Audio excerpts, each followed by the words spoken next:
Hey there, today's video is going to be all about meaning making, and have you considered the possibility that life is meaningless?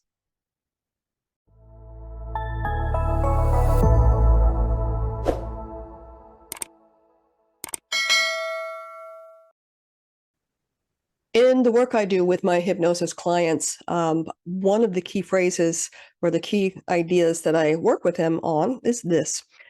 Nothing that happens in life really means anything. Now, I'm not the first person to come up with this, right? I didn't make this up. I think there's, maybe Shakespeare said something about this, and I don't know those exact words, but here's the gist of it. Nothing that happens in our daily course of events actually really means anything. The only meaning that things have, things, and I don't just mean things like stuff, but events, experiences, the only meanings that they really have are the meanings that we assign to them. But here's the rub. Most of the meaning that gets assigned to things that go on in our life experience are meanings that come from the subconscious mind.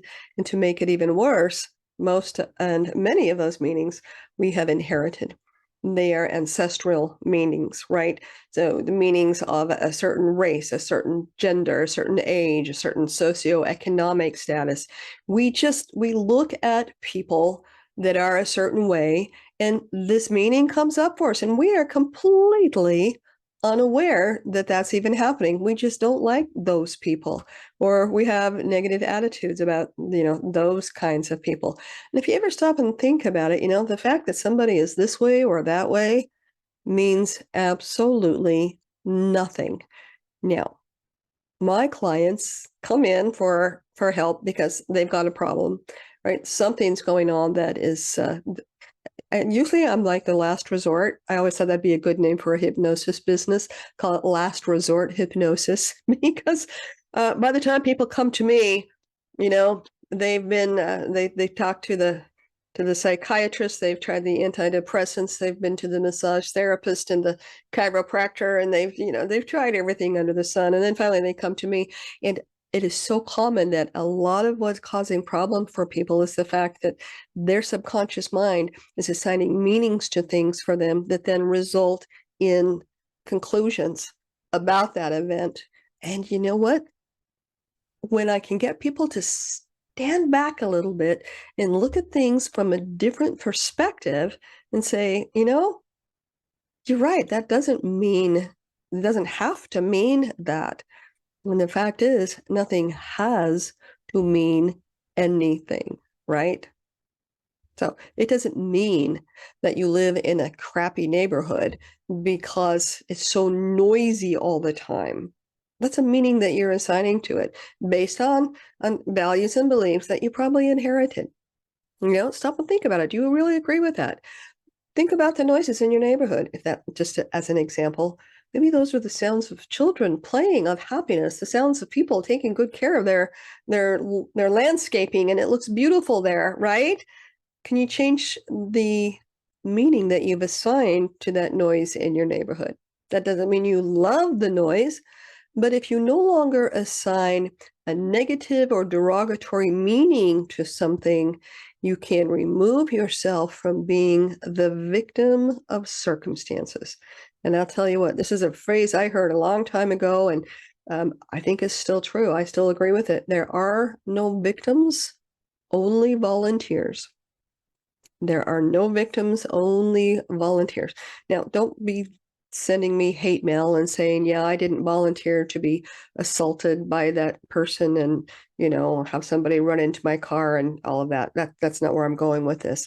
But what I'm talking about is if you are in a constant state of angst and, there are people doing things at work or at home that are upsetting to you, that's your first key right there. If something is upsetting you, stop and look at that and ask yourself, what is the subconscious meaning behind that? What could it be?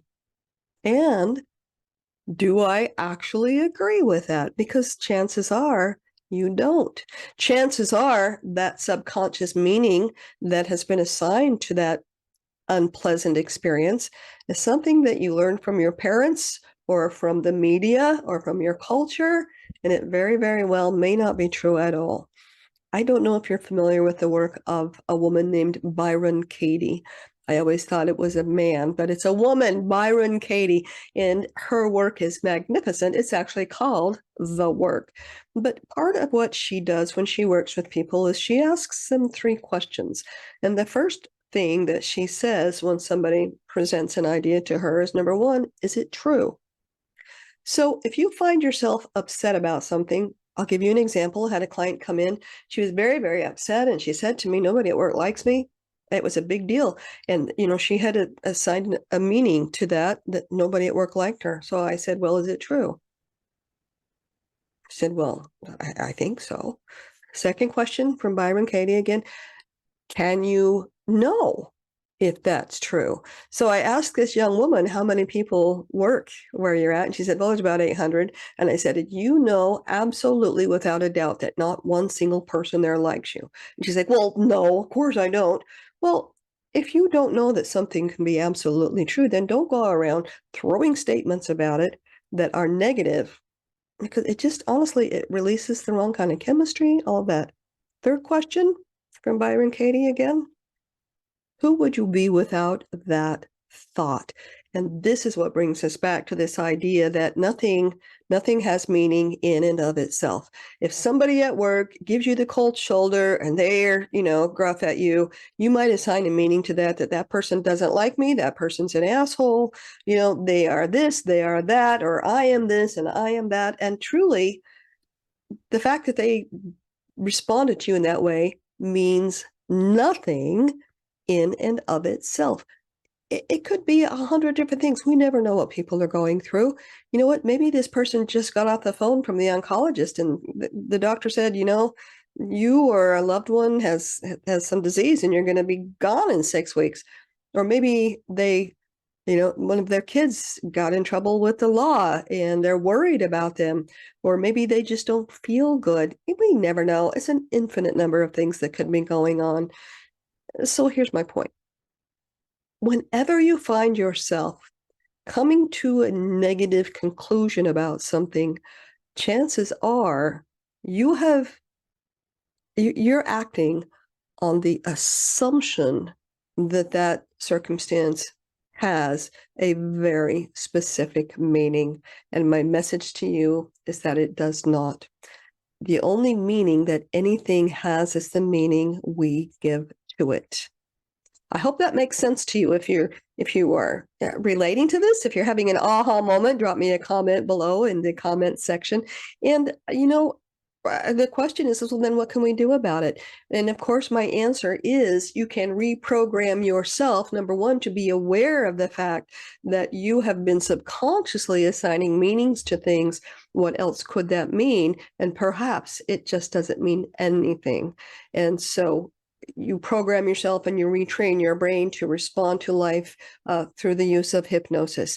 I am available for one-on-one work. I also have a book that you could read and learn how to do self-hypnosis for yourself. I go through my whole process. There's a course you can take that goes with that. They're not expensive at all, but you don't have to remain, stuck in that inherited meaning, that subconscious meaning that, this means this and this means that. It doesn't. Things don't mean things just in and of themselves. We always assign that meaning. And here is another statement that I love to throw at my clients when we're dealing with this kind of thing. Because they're responding in a way that shows that there's a negative meaning, here's my advice. Program yourself to respond to things in a way so that what happens next serves you well, right? It doesn't matter what's happening. That's not what's important. What's important is how you respond, because it is your response that determines what happens next. So what do you want to have happen next in your life?